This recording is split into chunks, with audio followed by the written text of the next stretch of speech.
Buenas noches, sean todos bienvenidos a este tiempo donde vamos a estar una vez más estudiando la palabra del Señor, teniendo un tiempo todos juntos de oración, como hemos venido haciendo todas estas semanas.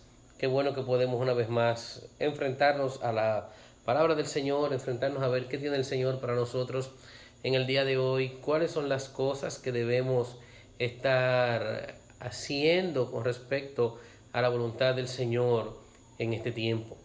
Ahí donde usted está, quiero invitarlo a que nos unamos en un tiempo de oración, donde vamos a estar, como hemos venido haciendo en estos días, orando de manera particular por la situación en nuestro país. Vamos a estar orando por nuestras vidas, vamos a estar orando también por todas las situaciones que rodean y que están afectando a las personas que están alrededor nuestro. Vamos a pedirle al Señor que cada día nos dé un corazón más sensible a la situación de los demás. Vamos a pedirle que nos permita no solamente tener un corazón sensible, sino también servir, mostrar la luz de Cristo en todo lugar. Así que ahí donde está usted, por favor, acompáñeme en un momento de oración, póngase en las manos del Señor, pídale también al Señor que lo ayude a entender su palabra en el día de hoy y que nos permita tener a todos juntos por aquí un buen tiempo. Vamos a orar. Padre, gracias por tu misericordia, gracias Señor por estar con nosotros. Tú eres bueno, tu palabra dice que tu misericordia es para siempre. Padre, podemos ver tu bondad en todo lo que nos rodea, en el simple hecho de estar aquí reunidos en esta noche, a pesar de la distancia. Vemos, Señor, que tú eres un Dios bueno. Gracias por todo lo que en este momento podemos vernos y podemos comenzar a interactuar en torno a lo que tu palabra nos trae en este tiempo. Queremos continuar orando, Señor, por la situación que desde hace un tiempo venimos atravesando, no solamente en nuestro país, sino en el mundo. Gracias porque tú tienes control de todo. Gracias, Señor, porque nosotros tenemos esa certeza. Tu palabra dice que no caen dos pajarillos a tierra sin que su Padre Celestial lo sepa. Y lo más importante es que dice que nosotros valemos más que estos pajarillos. Padre, danos un corazón sensible, llévanos a servir a tantas personas que sufren en el día de hoy y que nos rodean. Abre puertas para que por medio nuestro tu evangelio sea predicado. Ayúdanos a honrarte en todo momento. Por tu Hijo Jesús te lo rogamos. Amén y amén. Vamos a hablar en el día de hoy de un tema sumamente interesante. Vamos a estar hablando de la muerte de nuestro Señor Jesucristo. En los días que nos encontramos, ya estamos desde el inicio de la semana en lo que tradicionalmente llamamos la Semana Santa. Y de manera tradicional, la gente se involucra en un ambiente muy religioso. Hay mucha religiosidad, hay muchos rituales que la gente observa en este tiempo. Hay muchas costumbres que se llevan no solamente en esta semana, sino los que viven en una tradición católico-romana en todo el tiempo que compone la Cuaresma. Muchas cosas suceden en estos días. La gente está mucho más atenta a cualquier cosa que pueda pasar en el ámbito religioso. En estos días, por la situación que estamos y nos encontramos viviendo con el COVID-19, el tiempo que debemos permanecer quedándonos en casa, algunas de esas tradiciones que se hacen de manera pública han mermado, no serán celebradas, pero la gente permanece en lo que son sus costumbres privadas y personales. La gente en este tiempo saca más que nunca la cruz, andan en sus carros con el símbolo de la cruz de Cristo, andan en sus casas, lo tienen, es lo primero que aparece cuando una persona sale en este tiempo.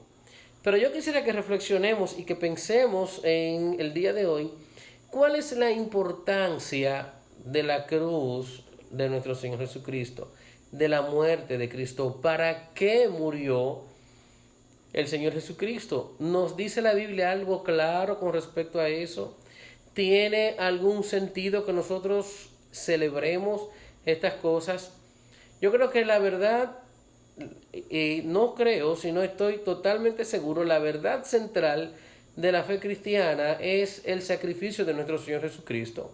Desde Génesis hasta Apocalipsis, la Biblia ronda y se desarrolla en torno a ese evento. El Antiguo Testamento viene anunciándolo desde el libro de Génesis capítulo 3, cuando en el versículo 15, el Dios hablando con Adán, Eva y la serpiente, le dice que va a venir uno que va a herir la serpiente. Dice, la serpiente lo iba a morder en el calcañar y él lo iba a herir en la cabeza, ganándole la victoria. Y se está refiriendo a este evento que vamos a estar viendo en el día de hoy, que fue el sacrificio de nuestro Señor Jesucristo. Eso lo vemos en el Antiguo Testamento, pero cuando vemos toda la enseñanza que se desarrolla en el Nuevo Testamento, entonces se desarrolla con respecto a todas las cosas que vienen después del sacrificio de Cristo. Todo lo que viene como resultado.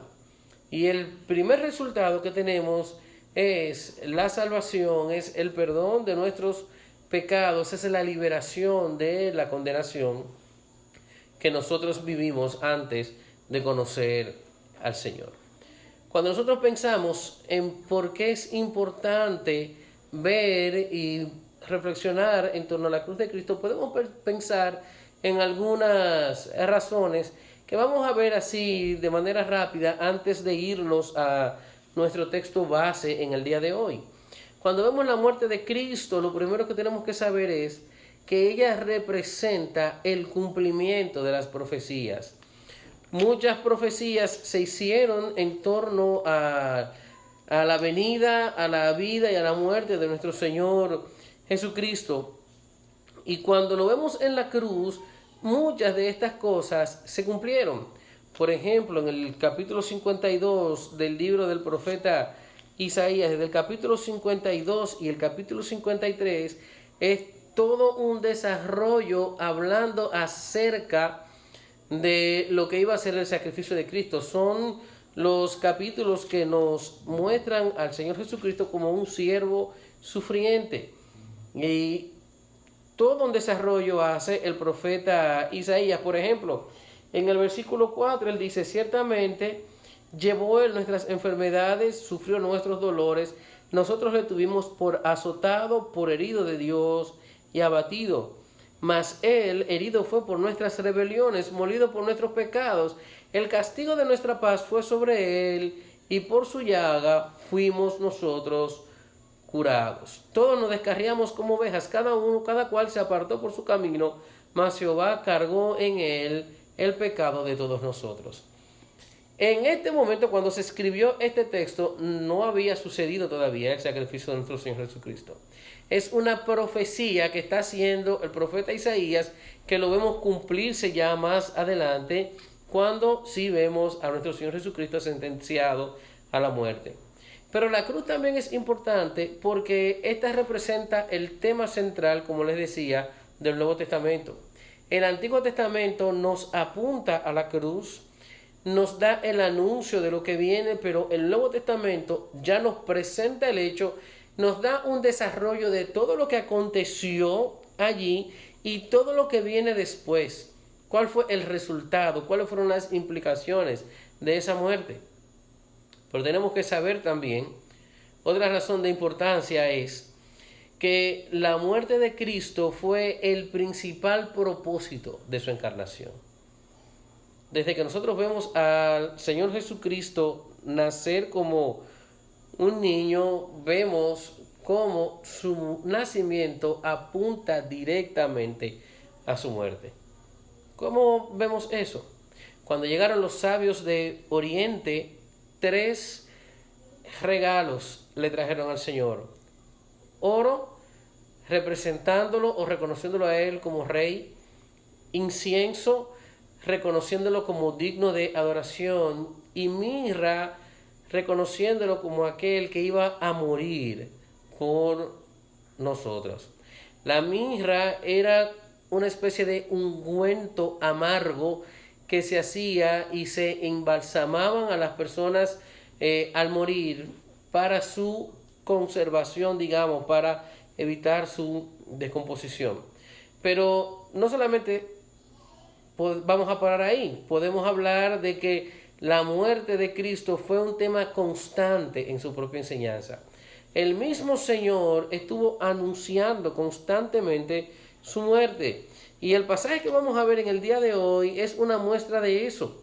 Pero antes de irnos ahí, podemos ver en el libro de Mateo, capítulo 17, busque su Biblia, use su dispositivo electrónico, si ahí la tiene, pero no deje de estudiarlo, no deje de leerla, no deje de hacer su comentario, si así quiere.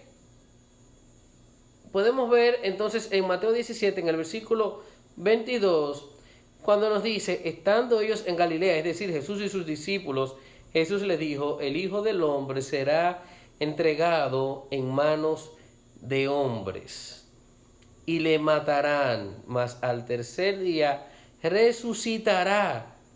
Y dice la palabra, ellos se entristecieron porque no podían entender desde ese momento por qué razón el Señor le hablaba de estas cosas.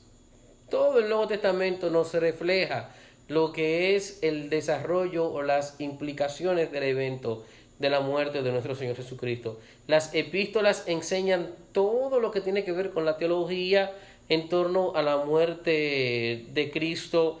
La muerte de Cristo es el interés supremo en el cielo. El Padre lo envió a morir por nosotros, luego lo glorificó y por esa muerte nosotros nos iremos a morar eternamente y para siempre con el Señor Jesucristo. Pero algo todavía un poco más práctico es que la muerte de Cristo es el centro de las ordenanzas que como iglesias en el día de hoy nosotros observamos. El bautismo, que señala la muerte y resurrección, la muerte de este mundo y la resurrección a una vida nueva con Cristo. La cena del Señor, con la que recordamos el sacrificio de Cristo, dice las Escrituras, hasta que Él venga. Ahora, la pregunta que nos compete en esta noche y lo que queremos ver es, ¿para qué entonces murió Cristo? ¿Cuáles fueron las razones por las que Él murió? ¿Qué dice las Escrituras? ¿Nos dice la Biblia algo específico con respecto a esto? Yo creo que vayamos al libro de Juan, al capítulo 12. Juan, capítulo 12, hemos estado estudiando el libro de Juan desde hace un buen tiempo. La semana pasada paramos en el capítulo 15, pero vamos a dar un paso atrás y vamos a ir al capítulo 12. Vamos a leer a partir del versículo 27. Juan capítulo 12, vamos a leer a partir del versículo 27. Búsquelo ahí en su Biblia, mi hermano, y lea conmigo. Dice la palabra: ahora está turbada mi alma. ¿Y qué diré? Padre, sálvame de esta hora. Mas para esto he llegado a esta hora. Padre, glorifica tu nombre. Entonces vino una voz del cielo: lo he glorificado y lo glorificaré otra vez. Y la multitud que estaba allí y había oído la voz decía que había sido un trueno. Otros decían: un ángel le ha hablado. Respondió Jesús y dijo: no ha venido esta voz por causa mía, sino por causa de vosotros. Ahora es el juicio de este mundo. Ahora el príncipe de este mundo será echado fuera. Y si yo fuera levantado de la tierra, a todos atraeré a mí mismo. Y decía esto dando a entender de qué muerte iba a morir. ¿Qué sucede en este pasaje? ¿Cuál es el contexto donde vemos que esto se desarrolla? En primer lugar, este pasaje sucede después que el Señor Jesucristo ha entrado a la ciudad de Jerusalén. El propósito, la razón por la cual Él venía a Jerusalén en esta ocasión era para que se cumpliera la escritura en Él, llevándolo a la cruz. Él sabía que eso iba a suceder. Jesús venía haciendo referencias desde antes a este momento donde se encuentra, al momento de su muerte, porque ya le había dicho a sus discípulos que venía a Jerusalén y que debía morir ahí. Eso podemos verlo en la narración que hace el evangelista Mateo en el capítulo 16. Pero antes de venir a Jerusalén, antes de llegar aquí, se había detenido en Betania y en una recepción que le habían hecho algunos amigos allí, había sido ungido por una mujer que trajo un frasco de perfume costoso, lo derramó a sus pies, ungió los pies del Señor con sus cabellos, pero el Señor decía, al dar una explicación de lo que estaba pasando, el Señor dijo, para muerte y sepultura, esta mujer ha hecho esto. Es decir, que el Señor estaba apuntando, estaba trayendo una referencia de su muerte allí. Pero también cuando, hablando con sus discípulos, Andrés y Felipe, le habló de que había llegado el momento de morir, un poco más atrás de donde estamos, en el versículo 23 de este capítulo 12, cuando Andrés y Felipe vienen diciéndole que hay unos griegos que le buscan. El Señor le dice, Jesús respondió diciendo, ha llegado la hora para que el Hijo del Hombre sea glorificado. Está apuntando a que iba a morir allá. Después de la entrada triunfal a Jerusalén, entonces durante la fiesta de la Pascua, Jesús entonces anuncia quién lo iba a entregar. Jesús anuncia quién iba a ser el responsable de todo ese movimiento. En el pasaje que tenemos, capítulo 12, a partir del versículo 27, nosotros podemos ver la razón y el resultado de la muerte de nuestro Señor Jesucristo. Podemos ver para qué murió Cristo. Aquí se reflejan las emociones de Jesús en torno al evento que se aproxima y sobre todo se muestra su determinación total al llevar a perfecto cumplimiento el plan por el cual había venido en esta tierra. Lo primero que él hace y la primera declaración que da nuestro Señor en este pasaje apunta a que veamos cuál era el sentimiento propio del Señor ante esta situación. ¿Por qué? Porque Él dice, versículo 27, ahora está turbada mi alma. El Señor sabía lo que venía. ¿Y qué significa esto de que su alma estaba turbada? La palabra turbada implica que estaba agitado, estaba alborotado, estaba conmovido, estaba, podríamos decir, sobrecogido de forma emocional al saber lo que él iba a enfrentar. Dice, mi alma está conmovida, está turbada. Ya él estaba cargado con lo que iba a pasar. Pero miren lo que él dice, por encima de sus sentimientos, él dice, ¿y qué diré? Entonces, Padre, sálvame de esta hora. El Señor Jesús, a pesar de sus sentimientos, estaba claro en lo que Él había venido a cumplir. Él está diciendo que estaba agitado, que se sentía inquieto, perturbado. Había una angustia en su corazón con respecto a lo que venía. Él estaba preocupado porque sabía el sufrimiento que implicaba ir a la cruz. Es la misma palabra que aparece cuando él está en el huerto de Getsemaní, que orando dice, mi alma está triste hasta la muerte. Le dice a sus discípulos cuando iba a orar. Dice, estoy acongojado. Algunas versiones de la Biblia, esa palabra turbada que él dice ahí, la traducen como estoy angustiado, mi alma está angustiada. O mi alma está entristecida, afligida. Pero por encima de eso, después de mostrarnos ese sentimiento, Él nos muestra la determinación que tenía de llevar a un buen término el plan por el cual había venido. Por eso Él dice, ¿pero qué diré? Padre, sálvame de esta hora. en torno a esa pregunta que el Señor se hace allí, o que le hace a sus discípulos, se han generado algunas controversias. Algunos estudiosos dicen que el Señor está mostrando aquí una vacilación momentánea en su intención de obedecer. Es decir, aquellos están apuntando a decir que el Señor llegó a ese punto tratando, indeciso de si voy o si no voy. Otros plantean que fueron preguntas retóricas para afirmar la imposibilidad de que su plan no se llevara a cabo. Hablando específicamente de esto, la primera de esas suposiciones tenemos que descartarla. En ningún lugar, en ningún momento se nos refleja que haya una vacilación donde el Señor quisiera negarse o quisiera renunciar al plan al cual había venido. Y gracias al Señor, eso fue de esa manera. Porque si el Señor se niega, si el Señor hubiese renunciado, pues nosotros estuviéramos, mis hermanos, totalmente perdidos y condenados. Que hayan sido preguntas retóricas, también pudiéramos negarlo. El Señor no nos está hablando aquí de forma vacilante.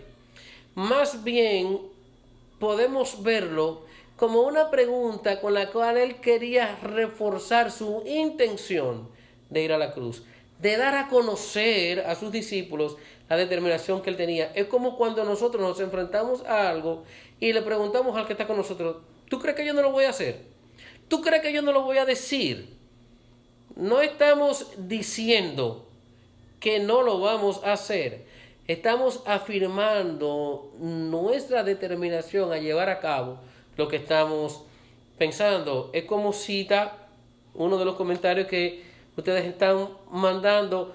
Eso lo podemos ver porque Cristo estaba determinado a ser trasquilado por nosotros. Es lo que dice el profeta Isaías, que Él fue herido por nuestras transgresiones, fue molido por nosotros. Todo eso que vemos, esas interpretaciones, podemos dejarla a un lado.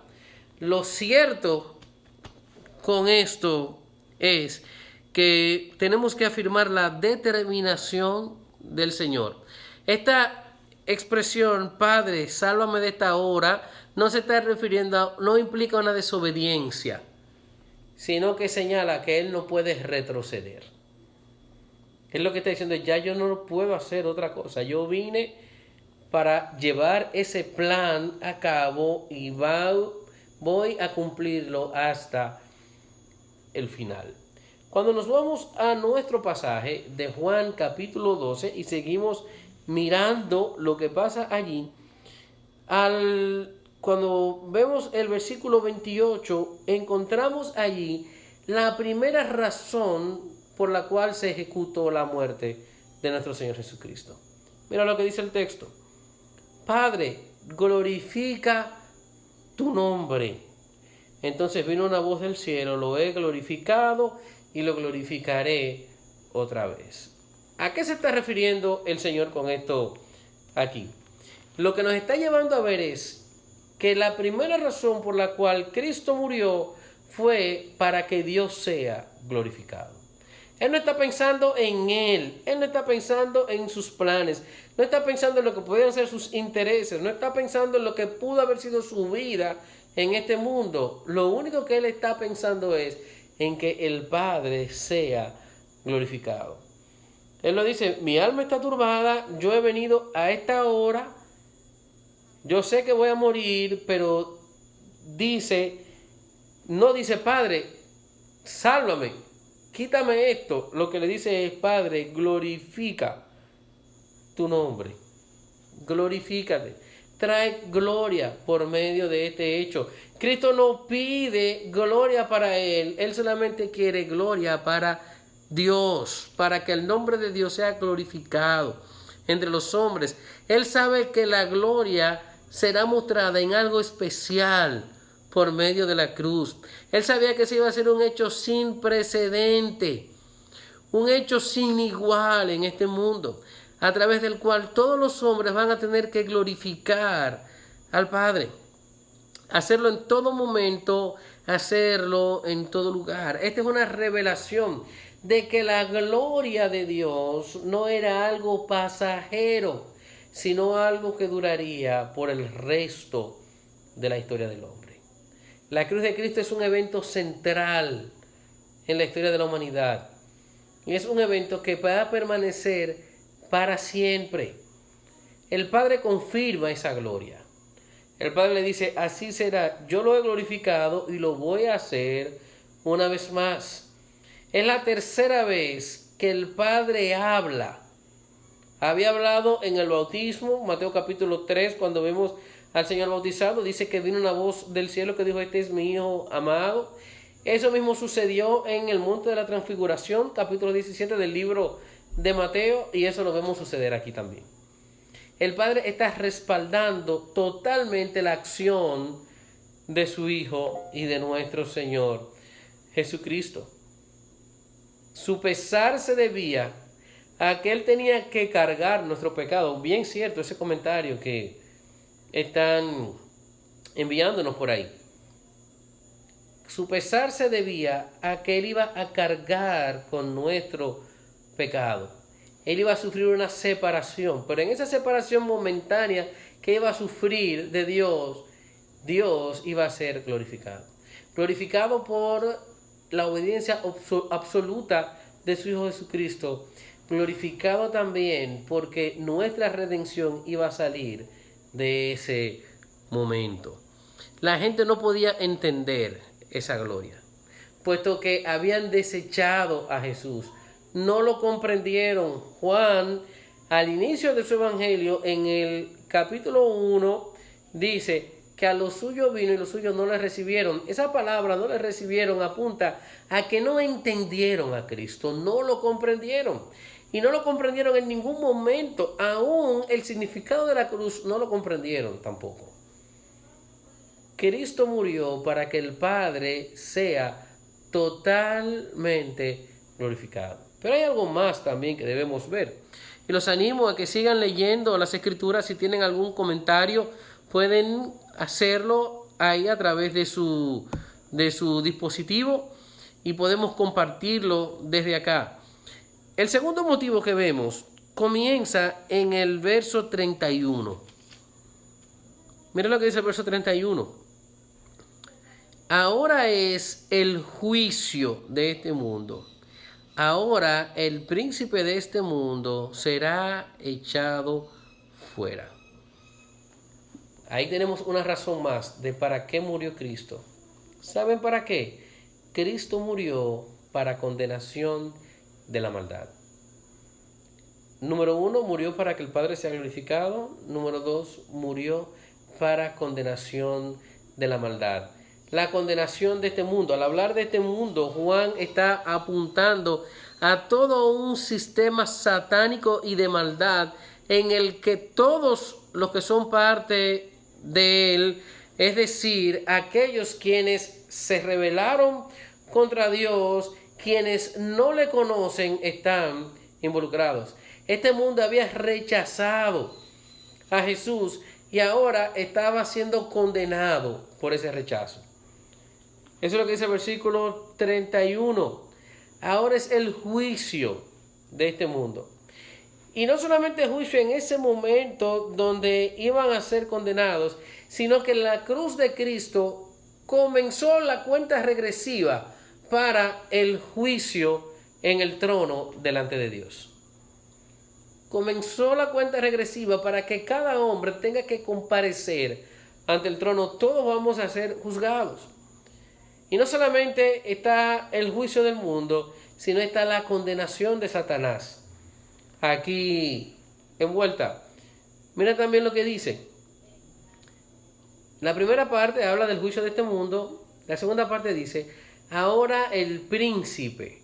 ¿Quién es el príncipe de este mundo? Satanás. Será echado fuera. Será echado fuera significa que va a perder totalmente su autoridad y su influencia. Va a ser derrotado. Fue derrotado. ser echado fuera de la vida de gran parte de los hombres que han sido escogidos para creer en Cristo y ser llenos con el Espíritu Santo. Satanás perdió su terreno y lo ha perdido en el corazón de todos aquellos que conocemos al Señor. Lo perdió en mi corazón, lo perdió también en el corazón de muchos de ustedes. Fue echado fuera. ¿Por qué? Porque Cristo lo venció en la cruz del Calvario. O sea, una condena que fue prometida desde el huerto del Edén, como vimos unos momentos atrás, donde se muestra un poder superior al que Él ha ejercido en este mundo, a pesar de las artimañas que usó en contra de Jesús, como la de usar a Judas para entregarle. Él fue derrotado por Cristo, Él fue echado fuera. Cuando parecía que Satanás había triunfado verdaderamente, se estaba afirmando sentencia de condenación en su contra. Mira lo que dice el libro de Hebreos en el capítulo 2.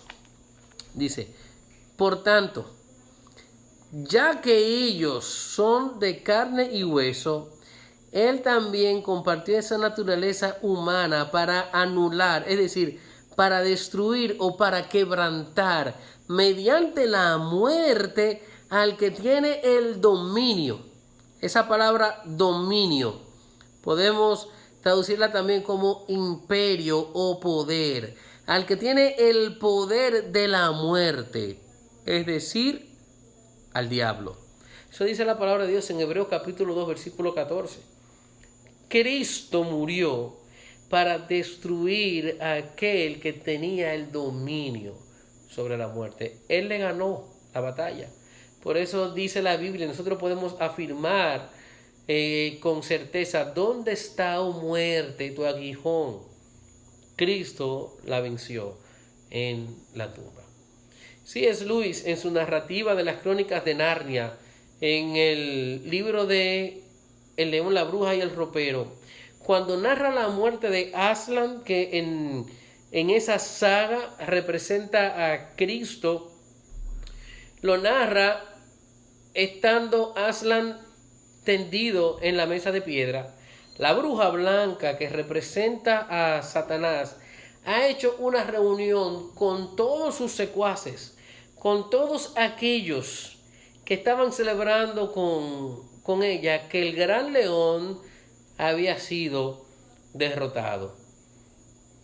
El libro narra una escena muy dura y difícil. Si usted lo ve en la película de las Crónicas de Narnia, se va a dar cuenta qué escena fea y cuántos personajes feos hay allí. Pero no quiero apuntar a lo feo de ellos, sino quiero apuntar a ilustrar el poder ejercido por Cristo en la cruz del Calvario por medio de esta escena. Y voy a leerles de manera textual lo que dice C.S. Lewis en su libro. Después de resucitar, cuando resucita se rompe la mesa de piedra, pero en torno a todo eso, la bruja blanca comienza a exclamar lo siguiente: y ahora, ¿quién ganó, idiota? ¿Pensaste que con esto tú salvarías a ese humano traidor? Ahora te mataré a ti en lugar de él, como lo pactamos, y así la magia profunda apaciguará. Pero cuando tú hayas muerto, ¿qué me impedirá matarlo también a él? Es decir, al humano. ¿Quién podrá arrebatarlo de mis manos? Entonces, tú me has entregado Narnia para siempre. Has perdido tu propia vida y no has salvado la de él. Ahora ya sabes esto. Desespérate y muere. Esas fueron las palabras de la bruja blanca. Y me parece ver al mismo Satanás cuando Cristo estaba colgado en la cruz, celebrando, pensando que él había ganado la victoria.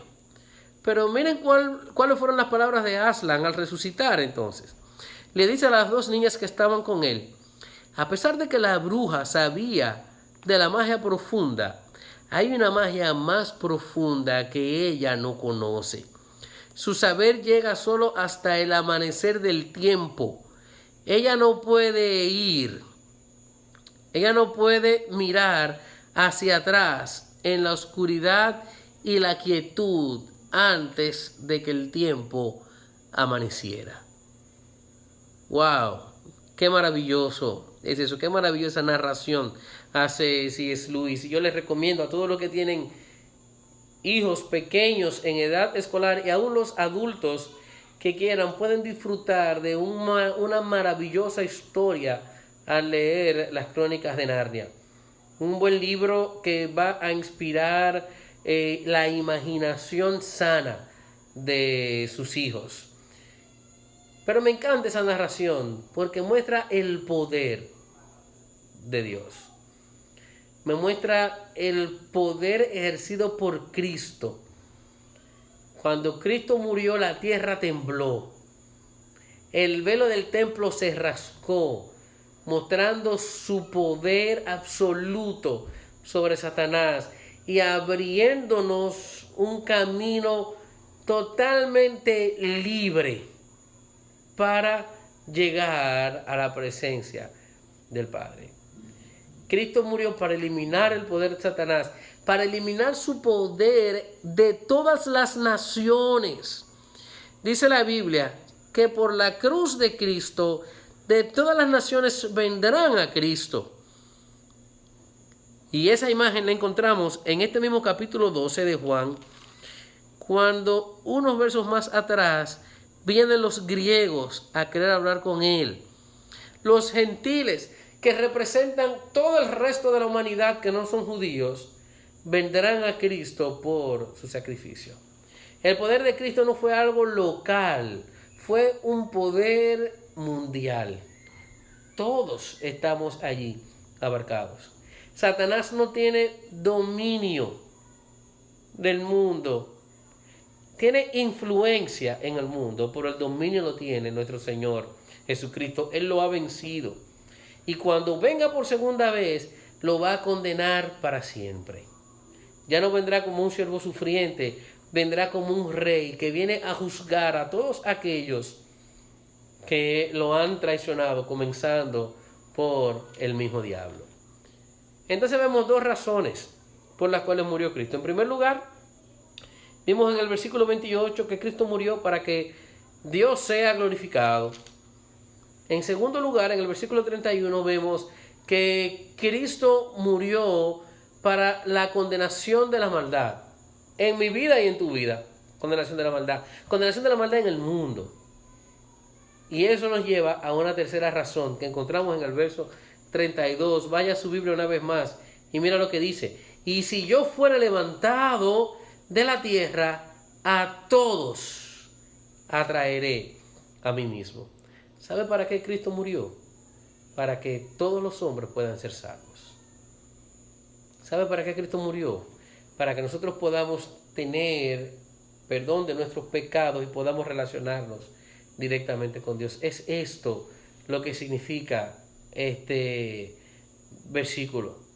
Dice, es importante que veamos que ese versículo dice, a todos atraeré. Esa palabra atraer significa que nos va a arrastrar hacia Él. Cristo va a ser como un imán que va a atraer el corazón de los hombres hacia Él. Hay un predicador que años atrás, hablando de esto, se refería a la cruz de Cristo como una cruz magnética, que iba a ser levantada, iba con su magnetismo a atraer a los hombres hacia sí mismo. Eso es lo que ha pasado con nuestra vida. Nosotros no buscamos a Dios por nuestra propia cuenta. Dios nos busca a nosotros. Dice las Escrituras que nosotros le amamos porque Él nos amó a nosotros primero. Cristo nos vino a buscar. Cuando nosotros mismos comenzamos a relacionarnos con Él, a veces decimos, estoy buscando de Dios. No, Dios se ha acercado y nos está buscando a nosotros. Quien tiene el magnetismo es Él, no somos nosotros. No somos nosotros. Somos nosotros los que vamos a ir a Él cuando Él nos llame. Esto nos señala, lo que dice allí que atraeré, nos señala que por medio de la cruz y solamente por medio de ella nosotros íbamos a ser salvos. Solamente por eso. No hay otro camino. Solamente por Cristo. ¿Qué dicen las Escrituras? No hay otro nombre bajo el cielo dado a los hombres en el que podamos ser salvos. Debemos agradecer a Dios cada día por enviar a su Hijo Jesucristo a morir por nosotros. Este sacrificio de Cristo nos guiará a la eternidad. La palabra atraer es la misma que el Señor usa en el capítulo 6, versículo 44. Cuando dice lo siguiente: ninguno puede venir a mí si el Padre que me envió no lo trajere, y yo lo resucitaré en el día postrero. Cuando el Padre nos trae, nos atrae, nos arrastra como un imán, entonces nosotros podemos venir a Cristo. Y nos garantiza la eternidad, venir delante de Él. William Hendrickson, en su comentario hablando de este pasaje, dice: Jesús atraerá a los hombres a sí mismo cuando es levantado de la tierra. Este ser levantado se ha explicado con relación al capítulo 3, versículo 14, por medio de la crucifixión, resurrección, ascensión y coronación de Jesús. O sea, ese levantarse implica que Cristo iba a ser levantado en la cruz de forma tal que todos lo iban a ver. Es como en otro pasaje nos dice que Cristo fue representado primero en la serpiente. Cuando estando en el desierto comenzó la serpiente a morder a los del pueblo, y Dios le dijo a Moisés: haz una serpiente de bronce, levántala, y cuando alguno lo mordiera la serpiente, el que mirara la serpiente que está levantada, ese va a ser salvo, ese no se va a morir.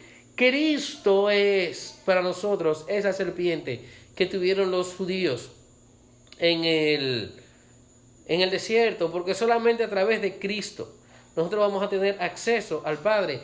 Todo aquel que mire a Cristo levantado en la cruz va a ser salvo. Pero déjame decirte algo: no mirarlo a Cristo solamente en la cruz. No es andar con un crucifijo, con Cristo muerto. Nosotros no necesitamos a un Cristo muerto. Nosotros necesitamos a un Cristo que fue levantado en la cruz, pero luego fue levantado totalmente de la muerte. Por eso necesitamos a un Cristo vivo. Es por eso que esto apunta no solamente a la crucifixión, sino que apunta a la resurrección de nuestro Señor Jesucristo.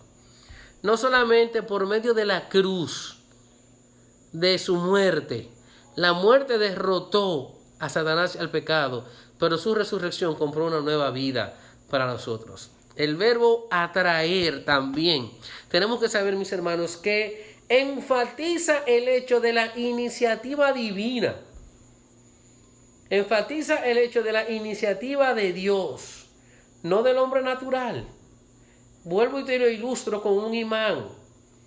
Si tenemos un imán de buena capacidad, lo ponemos en un lugar y todo lo que esté rodando en los alrededores de ese imán, que el imán tenga mayor fuerza, él lo va a atraer. Todo lo podríamos decir, todo lo que el imán ha escogido, a lo cual él ha escogido ejercer su magnetismo, lo va a atraer. Asimismo, así es Cristo en nuestra vida. La salvación es una iniciativa divina.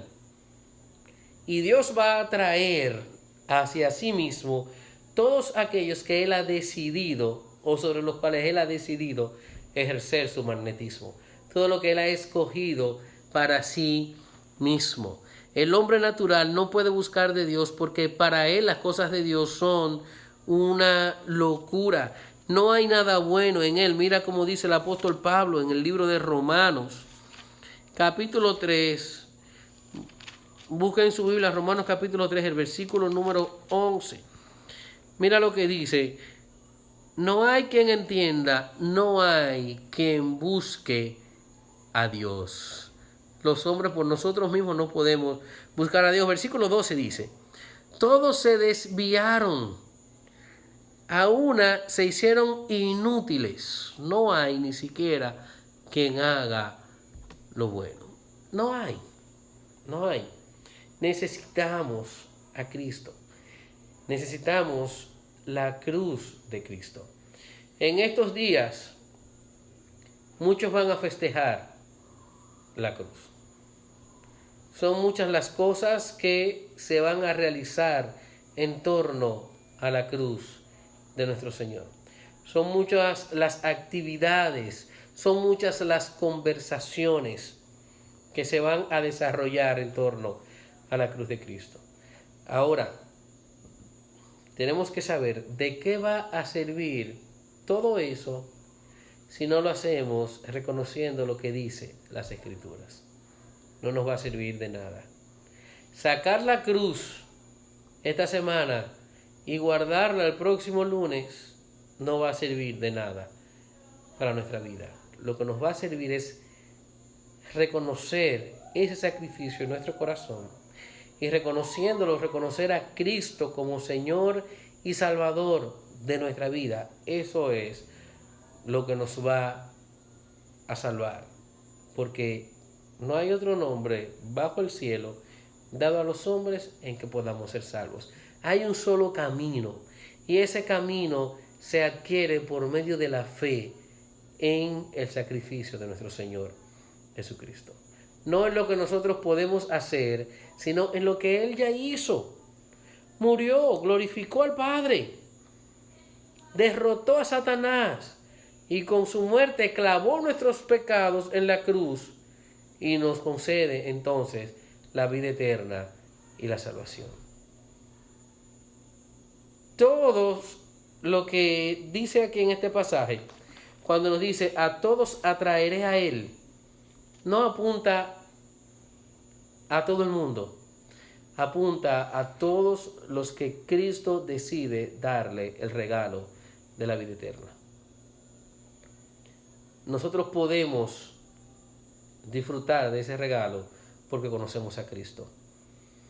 Pero si tú estás viendo este tiempo, si tú estás escuchando lo que dice la palabra de Dios, tienes que saber que si no conoces a Cristo, le necesitas para ser salvo.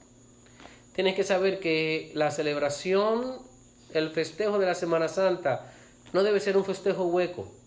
Tiene que ser un festejo para reconocer a Cristo como el único que satisface la justicia divina.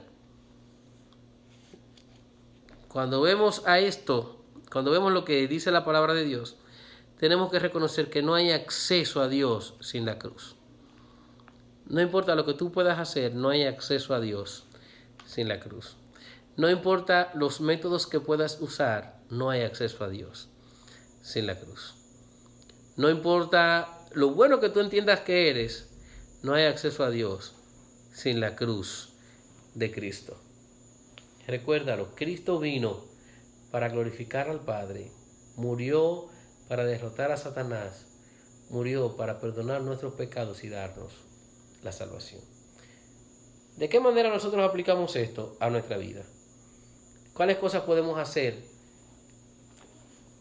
viendo lo que dice la palabra del Señor? En primer lugar, entender que solo por su amor estas cosas sucedieron. El amor que nos tenía a nosotros, que nos tiene a nosotros. Dice la palabra de Dios que de tal manera amó Dios al mundo que entregó a su Hijo unigénito por nosotros. La cruz de Cristo es la mayor expresión del amor de Dios para los hombres. Eso es lo primero que tenemos que saber. Dios nos ama. ¿Quieres saber si Dios te ama? Solamente piensa que Él envió a su Hijo a morir por tus pecados. En segundo lugar, tenemos que saber también que no debemos celebrar la cruz de manera supersticiosa. No cuelgue la cruz detrás de la puerta. Eso no sirve para nada. Eso no sirve para nada. No la celebres de manera supersticiosa. La importancia de la cruz de Cristo es que fue un hecho real. un hecho que lo podemos ver descrito en los anales de la historia, no solamente en las escrituras, sino un hecho histórico, fue un hecho real, la muerte del Señor Jesucristo. Pero es un hecho que trae cambios reales a la vida del hombre y lo trajo a todo el mundo. Entonces, no celebres la cruz de manera supersticiosa. No es para eso. No es un símbolo para andar con él simplemente colgado en el cuello. Es un símbolo para reconocer en él que Cristo murió por nuestros pecados. Es un símbolo que nos trae y nos recuerda la condenación de este mundo, que nos recuerda el amor y el perdón de Dios y que nos recuerda la redención de nosotros en nuestra salvación. Allá tiene que apuntar nuestra celebración, allá tiene que apuntar todo lo que hagamos en torno a la cruz. No es un símbolo comercial, reconozcámoslo como un elemento de condenación para el hombre y sobre todo de redención. Pero también, al pensar en la cruz, debemos recordar que en ella se encuentra la condenación de la maldad.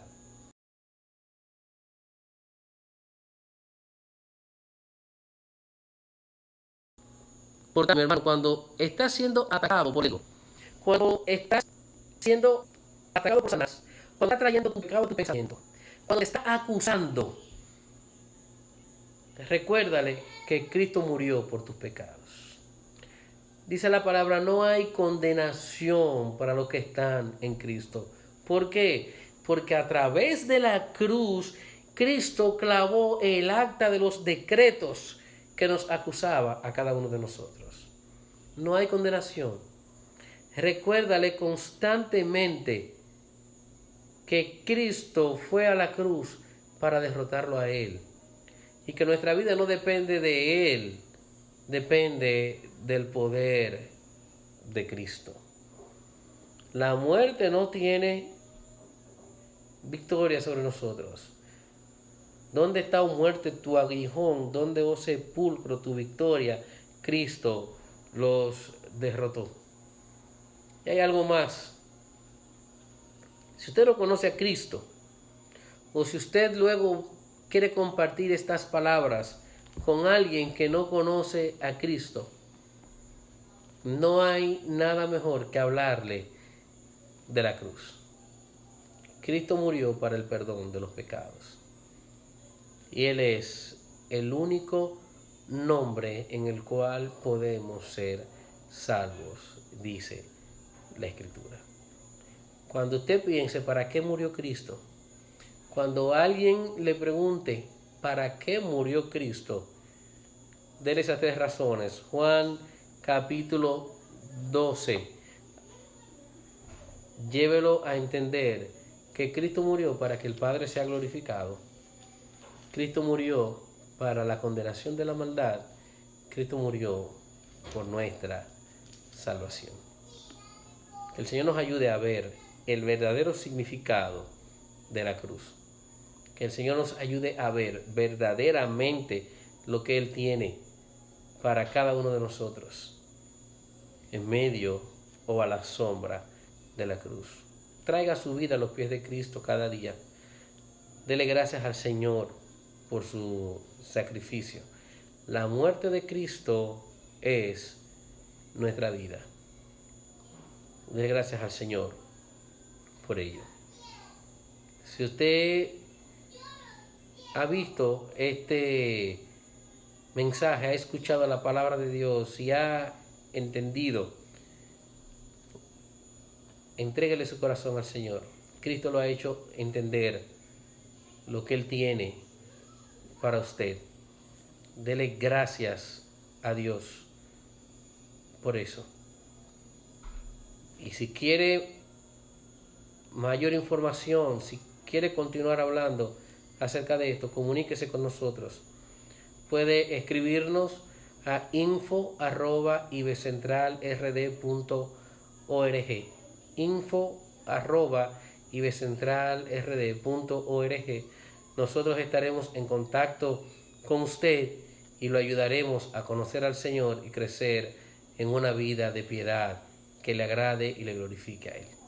Vamos a orar. Padre, gracias por tu misericordia. Gracias, Señor, por tu cruz. Tu muerte nos ha dado la vida. Tu muerte ha abierto el camino de reconciliación con el Padre. Gracias, Señor, porque tú eres el único nombre, sobre todo nombre, en el que nosotros podemos ser salvos. Gracias por venir a morir por nosotros, que no lo merecíamos. A aquellos, Señor, que no te conocen, que han escuchado y que podrán escuchar luego este mensaje, si es tu voluntad, llévalos a ti dándole el regalo de la vida eterna. Gracias por tu Hijo Jesucristo. Amén. Amén. El Señor nos bendiga, mis hermanos. Qué bueno que estuvimos juntos una vez más. Gracias por compartir sus comentarios con nosotros. Gracias por estar siempre atentos a lo que el Señor puede hacer en medio nuestro. Comparta esta palabra con sus contactos. Estos días la gente está sedienta, buscando encontrar la palabra del Señor. Comparta este mensaje con sus contactos. No pierda la oportunidad de hablarles del Señor. Ore al Señor pidiéndole que le dé oportunidades, que abra puertas para que su mensaje a través de usted sea predicado. Comparta con todos que Cristo es el único camino que tenemos para la salvación.